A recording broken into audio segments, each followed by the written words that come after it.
In the 1960s, GM made a series of epic factory race cars you could buy. These are the greatest among them. 1963 Chevrolet Impala Z11. In 1963, Chevrolet took the lightweight program even further with the introduction of the Z11 performance package, meant for drag and NASCAR racing. The Z11 was introduced for the 1963 Impala and featured sound-deadening radio, heater, and front sway bar delete. All the stamped steel body panels at the front were replaced with aluminum equivalents.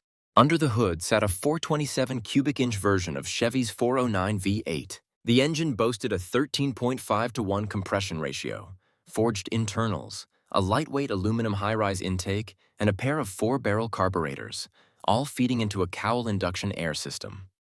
That roaring V8 was officially rated at 430 horsepower and 575 pound-feet of torque, which was enough to launch the 3,500-pound Impala from 0 to 60 in just 4.3 seconds, blazing through the quarter mile in 10.8 seconds. Back in 1963, opting for the Z11 package tacked on an extra $1,240 to the base Impala 409 sticker price, which hovered around $2,750. In total, fewer than 50 Z11 Impalas ever rolled off the assembly line, and today, only 7 are confirmed to still exist. 1963 Pontiac Catalina 421 Super Duty Swiss Cheese. Back in 1963, General Motors rolled out another factory-built race special. While Pontiac was often seen as the more budget-friendly counterpart to Chevrolet, the Catalina still got the same high-performance treatment to stay competitive in the National Hot Rod Association series. Just like other General Motors race cars of the era, the entire front end was outfitted with lightweight aluminum body panels in place of the original steel, and anything deemed unnecessary, like the radio, heater, and other extras, was stripped out to save weight. Pontiac took things even further by modifying the frame rails, removing one side and drilling holes into the vertical sections. This clever weight-saving trick helped the car shed another 400 pounds and earned it the nickname Swiss Cheese. Under the hood, the massive 421 cubic inch 90-degree V8 packed a 12:1 compression ratio, forged internals, and was officially rated at 405 horsepower at 5,600 revolutions per minute, along with 425 pound-feet of torque.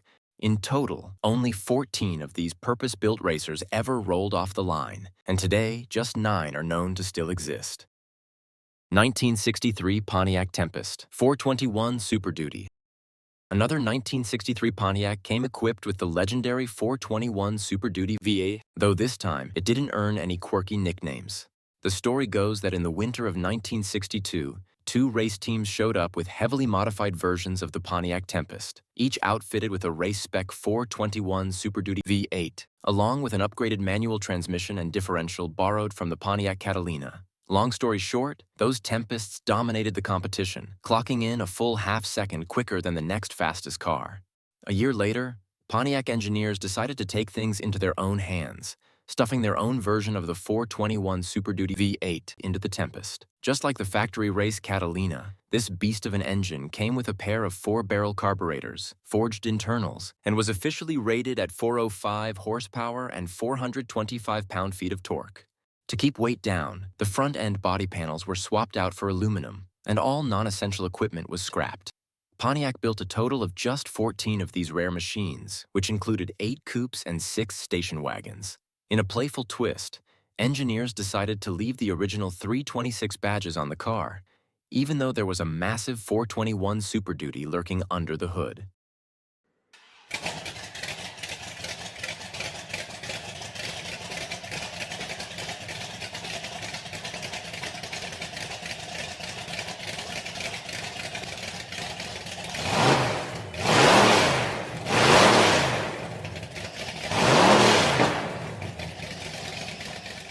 (1963) Chevrolet Corvette Grand Sport.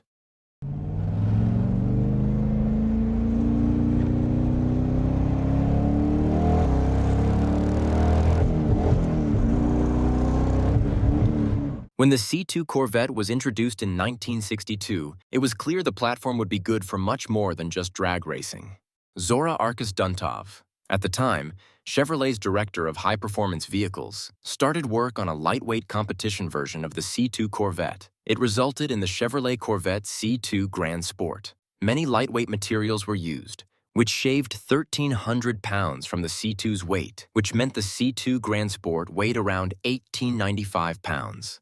The lightweight Corvette Grand Sport was intended to race at the 1963 Le Mans against Ferraris, Porsches, and Shelby Cobras. It featured a 377 cubic inch all-aluminum small-block V8 that produced over 550 horsepower. Some C2 Grand Sports were raced by private teams, using 427 cubic inch V8 engines. Only 5 were ever built, 3 coupes and 2 speedsters, although a handful of GM-licensed continuation cars also exist. I wasn't driving tonight.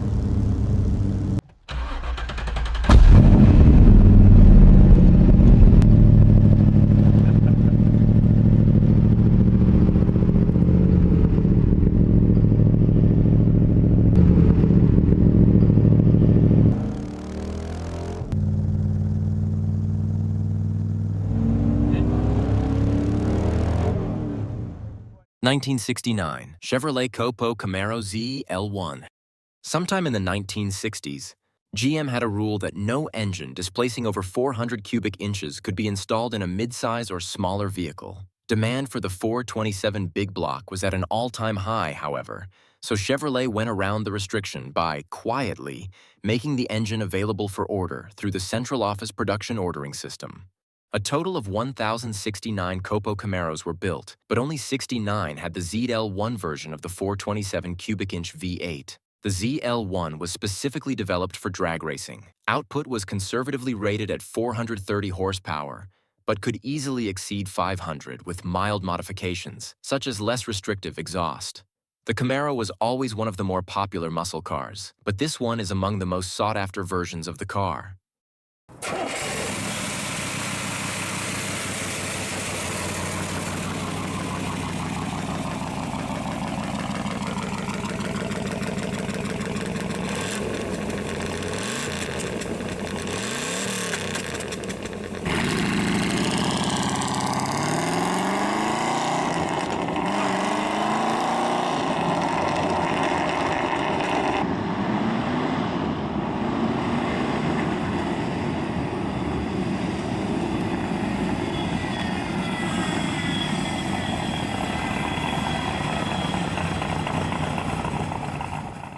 Let me know what you thought of this video, and if you enjoyed it, make sure to like and subscribe. Don't forget to check out my other videos by clicking the links over here. Thanks for watching, and I'll see you in the next one.